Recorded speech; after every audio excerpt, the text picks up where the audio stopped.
On a eu 30 000 morts qui ont été signifiés, qui ont été signalés. Abonne-toi à 360 Face aux News et active les cloches pour ne rien manquer.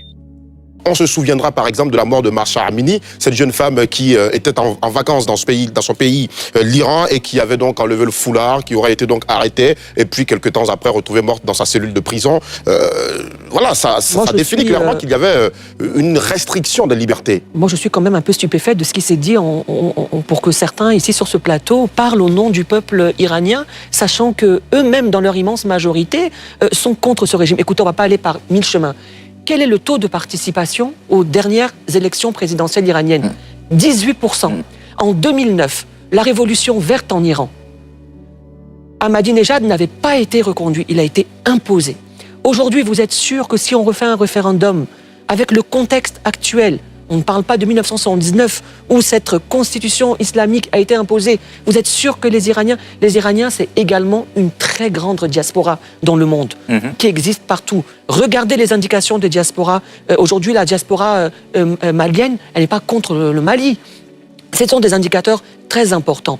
Et il ne faut pas sous-estimer, l'Iran, c'est une puissance. C'est une puissance exportatrice de pétrole, de gaz. Elle fabrique ses propres voitures. C'est une puissance économique forte. Alors oui, le chômage, il pèse. Et puis l'Iran, c'est des groupes de personnes. Les Kurdes sont très influents. Et il y a les Perses qui représentent que 40%. Mais le reste, ce sont des communautés qui viennent des frontières de l'Afghanistan. Aussi, il y a des populations arabes. Donc, il faut savoir que la République islamique consacre que le dernier mot revient à un guide suprême dont ses intérêts sont axés sur une idéologie religieuse. La question aujourd'hui de 46 ans après, ça a mené à quoi? Ce dont ils ont toujours redouté a fini par y arriver. Alors, on pourra en discuter. Hussein El-Khayat, une petite précision. Selon Le Monde, les résultats des dernières élections donc, qui avaient été publiés, je crois, en juillet 2024, la participation s'était plutôt établie à 49,8%.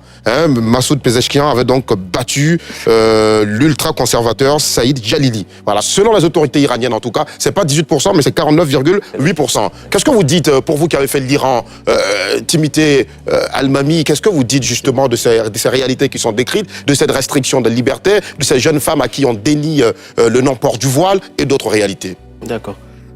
Il faut dire qu'il y a un réel problème.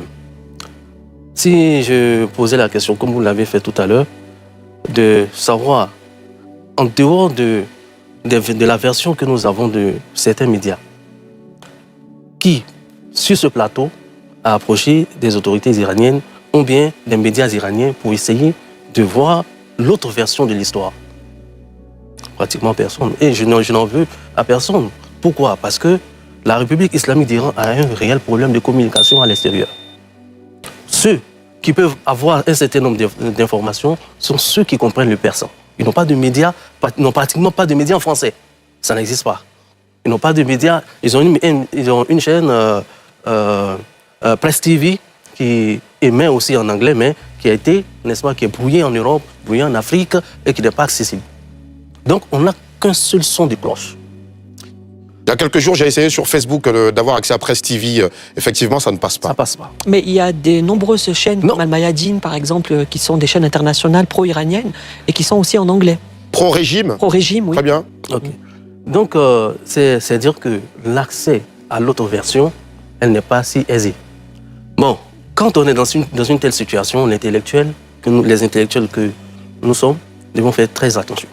Très attention, parce que nous n'avons qu'une seule version. Mais est-ce que c'est vrai, pour vous qui avez été en Iran, est-ce que c'est vrai qu'il y a des restrictions de liberté? Est-ce que c'est vrai que les gens ne sont pas totalement libres face à ce régime théocratique? Par exemple, Mahsa Amini, elle est bien morte. Effectivement. La liberté. La question de la liberté est une question philosophique. Et ça nous ramène à une question, la Déclaration universelle des droits de l'homme, la notion même des droits de l'homme. Le caractère universaliste des droits de l'homme. Les droits de l'homme, la conception que nous avons de la liberté, la conception que nous avons de l'égalité, est-ce qu'elle est universelle? Apparemment, ce n'est pas le cas. Parce que si c'était le cas, la seule déclaration universelle des droits de l'homme aurait suffi. Bon, on a une déclaration européenne des droits de l'homme, on a une déclaration africaine des droits de l'homme et des peuples, on a une déclaration islamique des droits de l'homme qui est ignorée et que les gens ne connaissent pas, elle existe. Tous les États islamiques sont signataires. Tous les États qui sont membres de l'Organisation de la coopération islamique sont signataires de cette déclaration-là. Et dans cette déclaration, elle est accessible aussi sur Internet. Dans cette déclaration, les États islamiques ont donné leur conception de ce qu'est la liberté, la légalité, l'égalité et autres. Au regard du régime théocratique iranien, c'est quoi la liberté? Donc, là où il y a un problème, si vous faites attention, les gens ne sont pas en Iran, ils ne remettent pas en cause la question de la liberté d'expression. Les gens ne se plaignent pas de ne pas pouvoir s'exprimer. Non, les gens se plaignent. Ils parlent de liberté. Liberté dans quel sens? Liberté de mettre ou bien ne pas mettre le voile. Et c'est là que les choses se cristallisent. Alors que nous sommes dans un régime islamique. Dans un État islamique. Très bien. C'est un peu comme en France. Aujourd'hui, en France, il y a même le débat. Il ne faut pas interdire le port du voile, n'est-ce pas, pour les mineurs en milieu public. Il y a des débats fait jour aujourd'hui. Donc, on a une interprétation. Si de l'autre côté, on peut interdire le port du voile, alors d'un autre côté, on peut l'imposer. Très bien. Alors, Alamine Fofana, justement, Hussein El Khayat a relevé tout à l'heure quelque chose qui est frappant. Il a parlé de monnaie iranienne qui ne marche plus bien. Il a parlé de difficultés économiques. Et pourtant, l'Iran est sous sanctions économiques depuis plusieurs années. Oui, justement, il ne faut pas négliger aussi cette contrainte extérieure. Si on parle de difficultés en matière de monnaie, je peux vous citer des pays en Afrique de l'Ouest. Je peux vous citer le Ghana, je peux vous citer la Guinée-Conakry. Par exemple, lorsque vous décidez pour cette émission de porter une cravate rouge, et un acteur extérieur, supérieur, vous dit de ne pas porter une cravate rouge, que vous mettez une cravate bleue, ce n'est pas souvent le choix de votre volonté. Donc il faut considérer ce fait aussi. Il y a un autre acteur qui, vraisemblablement supérieur, décide d'agir en toute impunité en Iran, au Venezuela, en Syrie, en Afghanistan, partout dans le monde. Lequel? Donc, non, vous connaissez sûrement l'acteur. Ne vous inquiétez pas, il va chuter sur l'acteur. Oui. Donc il ne faut pas nier aussi cette phase de pression extérieure.